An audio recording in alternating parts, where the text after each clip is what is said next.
இன்னும் 6 மாசத்துக்குள்ள நீங்க திருமணம் பண்ணிக்கல அப்படின்னா உங்களுக்கு வேலையே கிடையாது. அது நான் சொல்லல, இப்படி ஒரு சட்டத்தை தான் கொண்டு வந்திருக்காங்க. அது எங்க அப்படிங்கறத விரிவா பார்ப்போம். இந்தியாவுக்கு அப்புறம் அதிக மக்கள் தொகை கொண்ட நாடு என்ன அப்படின்னா சீனா தான். சமீப காலமா அங்க ஒரு ஆய்வு ஒண்ணு நடத்திருக்காங்க. என்ன அப்படின்னா முதியோர்களோட எண்ணிக்கை வந்து அதிகமாகவும் இளைஞர்களோட எண்ணிக்கை வந்து குறைவா இருக்கு அப்படிங்கிற மாதிரி ஒரு தகவல் வந்து வெளியாயிருக்கு. இதுக்கெல்லாம் காரணம் வந்து என்ன அப்படின்னு பார்த்தோம்னா 1980ல சீனா வந்து ஒரு சட்டம் போட்டிருக்கு, குழந்தை கொள்கை திட்டம் அப்படின்னு சொல்லிட்டு. இதுதான் அங்க இருக்கக்கூடிய மக்கள் தொகை வந்து கம்மியா ஆக்கணும், ஏன்னா அதிகமா இருக்காங்க, அது எப்படியாவது குறைக்கணும் அப்படிங்கிறதுக்காக இப்படி ஒரு சட்டத்தை வந்து கொண்டு வந்தாங்க. இப்போ அதுதான் மிகப்பெரிய பிரச்சனை வந்து மாறி இருக்கு. அதுக்கப்புறம் இதுதான் பிரச்சனை அப்படின்னு சொல்லிட்டு சீனா வந்து அரசு வந்து கண்டுபிடிச்சதுக்கு அப்புறம் 2015ல ஒரு சட்டம் வந்து கொண்டு வராங்க. என்ன அப்படின்னா ஒரு நபர் வந்து 3 குழந்தைகள் வரைக்கும் பெற்றெடுத்துக்கலாம் அப்படின்னு சொல்லிட்டு ஒரு சட்டம் வந்து இயற்றினாங்க. அதுபடி அங்க இருக்கக்கூடிய மக்கள் வந்து என்ன பண்ணாங்க அப்படின்னா இல்ல எங்களுக்கு வந்து ஒரு குழந்தையே போதும் அப்படிங்கிற மாதிரி அங்க இருக்கக்கூடிய மக்கள் வந்து முடிவெடுத்துட்டாங்க. முதல்ல அங்க திருமண பதிவு சட்டம் வந்து எப்ப வந்து சீனா வந்து கொண்டு வந்தாங்க அப்படின்னா 1986ல தான் திருமண பதிவு சட்டம் வந்து கொண்டு வந்தாங்க.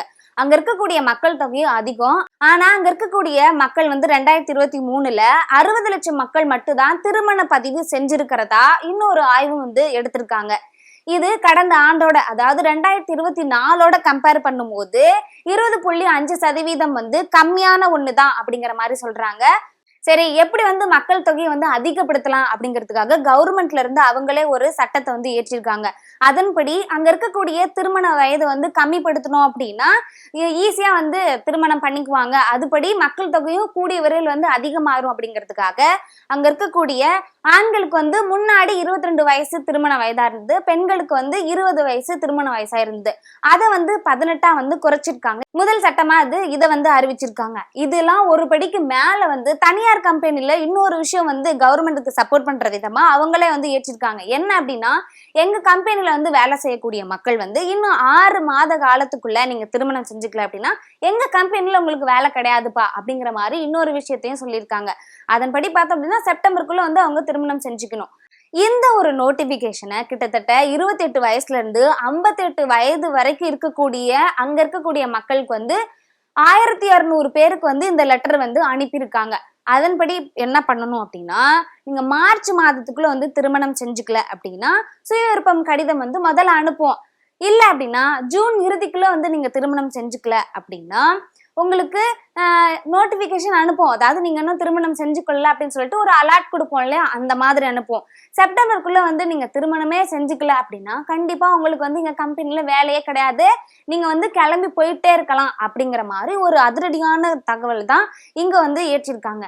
எந்த தனியார் நிறுவனத்துல வந்து இப்படி ஒரு அதிரடியான முடிவு வந்து எடுத்திருக்காங்க அப்படின்னா சாங்டியன் கெமிக்கல் குரூப் ஆஃப் கம்பெனி அப்படிங்கிற நிறுவனம் தான் எங்க கம்பெனில வந்து 6 மாதத்துக்குள்ள வந்து நீங்க திருமணம் செஞ்சுக்கல அப்படின்னா கண்டிப்பா உங்களுக்கு வந்து எங்க கம்பெனில வேலை கிடையாது அப்படிங்கிற மாதிரி இந்த நிறுவனம் தான் அறிவிச்சிருக்காங்க. இதனால அங்க வேலை செய்யக்கூடிய மக்கள்லாம் வந்து ரொம்பவே மனவேதனையா இருக்கிறதா இன்னொரு ஆய்வுமே சொல்லுது. ஏன் அப்படின்னா இந்த ரிலேஷன்ஷிப் அப்படிங்கிற ஸ்டேட்டஸ் இருக்கு இல்லையா, அந்த மாதிரியான மக்கள் வந்து அங்க நிறைய பேர் வந்து இருந்திருக்காங்க. திருமணமே செஞ்சுக்கிட்டாலும் எங்களுக்கு வந்து குழந்தை வேணாம் அப்படிங்கிற மாதிரி இருக்காங்க. என்ன அப்படின்னா சே நோ டு பேபிஸ் அப்படிங்கிற மாதிரி சொல்லிட்டு இருக்காங்க. அப்படி மீறி திருமணமே செஞ்சுக்கிட்டாலும் எங்களுக்கு குழந்தை பெற்றுக்கிறதுல எந்த ஒரு அபிப்பிராயமும் இல்லை அப்படிங்கிற மாதிரி அங்க இருக்கக்கூடிய மக்கள் வந்து சொல்றாங்க.